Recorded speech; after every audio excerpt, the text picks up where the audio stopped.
Halo teman-teman, selamat datang kembali di Titik Pencerahan. Pada video kali ini, kita akan membahas topik yang sangat relevan bagi banyak orang, yaitu cara melatih berbicara agar menjadi lebih lancar dan mudah dipahami oleh orang lain.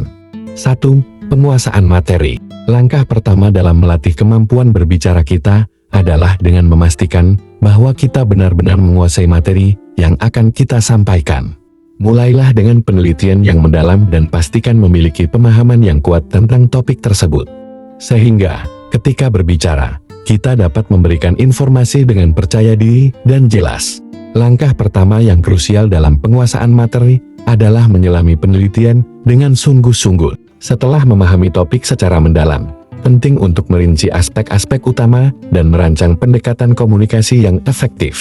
Kemudian, melalui latihan dan simulasi, kita dapat memperkuat pemahaman kita dan memastikan bahwa pesan yang disampaikan dapat diterima dengan jelas oleh pendengar. Selain itu, bersiaplah untuk mengatasi pertanyaan atau tantangan yang mungkin muncul selama presentasi, sehingga kita dapat tetap percaya diri dan menguasai pembahasan dengan baik. 2. Latihan rutin. Seperti halnya keterampilan lainnya, berbicara juga membutuhkan latihan yang rutin. Carilah kesempatan untuk berbicara di depan orang, baik itu dalam kelompok kecil atau dalam situasi yang lebih formal. Latihan ini akan membantu kita menjadi lebih nyaman dan mengasah keterampilan berbicara kita. Selain itu, berpartisipasi dalam diskusi atau kelompok pembicaraan dapat meningkatkan kemampuan komunikasi kita. Berfokuslah pada menyusun argumen dengan jelas dan merespons dengan tajam. Dengan konsistensi latihan, kita dapat mengatasi ketidaknyamanan dan meningkatkan kepercayaan diri saat berbicara di berbagai konteks. Pertimbangkan juga merekam percakapan atau presentasi Anda untuk melakukan evaluasi diri. Ini membantu mengidentifikasi area yang perlu diperbaiki dan melihat perkembangan dari waktu ke waktu. Jangan ragu untuk meminta umpan balik dari teman atau mentor untuk mendapatkan perspektif eksternal yang berharga. Dengan tekun melatih diri, kita dapat mengembangkan keahlian berbicara yang efektif dan memukau. 3. Pemahaman audiens. Penting untuk memahami siapa audiens kita. Dengan memahami karakteristik dan kebutuhan mereka, kita dapat menyusun pesan kita dengan cara yang dapat lebih mudah dipahami dan diterima oleh mereka. Dengan memahami audiens, kita dapat menyesuaikan gaya berbicara kita agar lebih efektif. Memahami audiens juga membantu kita mengidentifikasi isu-isu yang relevan bagi mereka, sehingga pesan yang disampaikan dapat lebih terarah dan memiliki dampak yang lebih besar. Selain itu, adaptasi terhadap preferensi komunikasi audiens, seperti bahasa atau format yang mereka sukai, dapat meningkatkan daya tarik dan keterlibatan mereka terhadap pesan yang ingin disampaikan. Selain karakteristik demografis, juga penting untuk mengetahui nilai-nilai, kepercayaan, dan pengalaman hidup audiens. Hal ini membantu kita membangun koneksi emosional dan memastikan bahwa pesan yang disampaikan sesuai dengan konteks budaya mereka. Dengan pemahaman mendalam tentang audiens, kita dapat menciptakan komunikasi yang lebih relevan, meningkatkan kemungkinan diterimanya pesan, dan membangun hubungan yang lebih kuat. 4. Ekspresi wajah dan bahasa tubuh. Berbicara tidak hanya melibatkan kata-kata, tetapi juga ekspresi wajah dan bahasa tubuh. Pastikan untuk menyampaikan pesan kita dengan ekspresi yang sesuai dan menggunakan bahasa tubuh yang mendukung. Ini akan membantu kita terhubung dengan audiens secara lebih mendalam.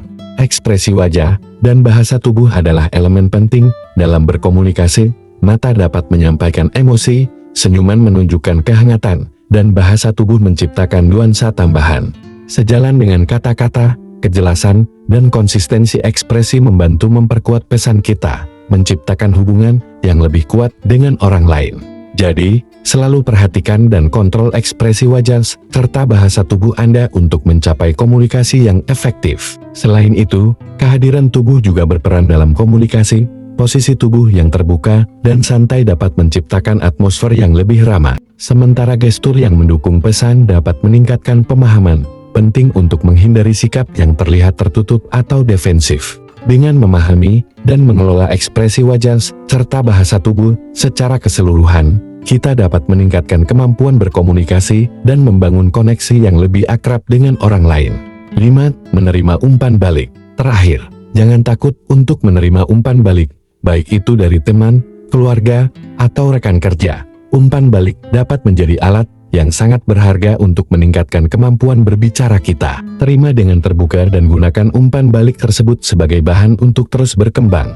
Tentu, menerima umpan balik dengan terbuka dapat membantu kita mengidentifikasi area yang perlu diperbaiki dan terus berkembang dalam berbicara. Proses ini memungkinkan kita untuk meningkatkan kemampuan komunikasi secara signifikan. Dengan menerima umpan balik secara konstruktif, kita juga dapat memperluas wawasan kita terhadap perspektif orang lain, memperkaya interaksi sosial, dan menciptakan lingkungan yang mendukung pertumbuhan pribadi. Jadi, jangan ragu untuk terus mendengarkan dan menggali wawasan dari umpan balik yang diberikan oleh orang-orang di sekitar kita. Jadi, itulah 5 cara efektif untuk melatih kemampuan berbicara kita. Ingatlah bahwa keterampilan ini dapat dikembangkan dengan konsistensi dan kesabaran. Mulailah dengan langkah kecil dan terus tingkatkan seiring waktu. Terima kasih telah menonton video ini. Jangan lupa untuk like, share, dan subscribe ya, agar tidak ketinggalan konten-konten menarik lainnya di channel ini. Sampai jumpa pada video berikutnya, dan selamat berlatih berbicara dengan percaya diri.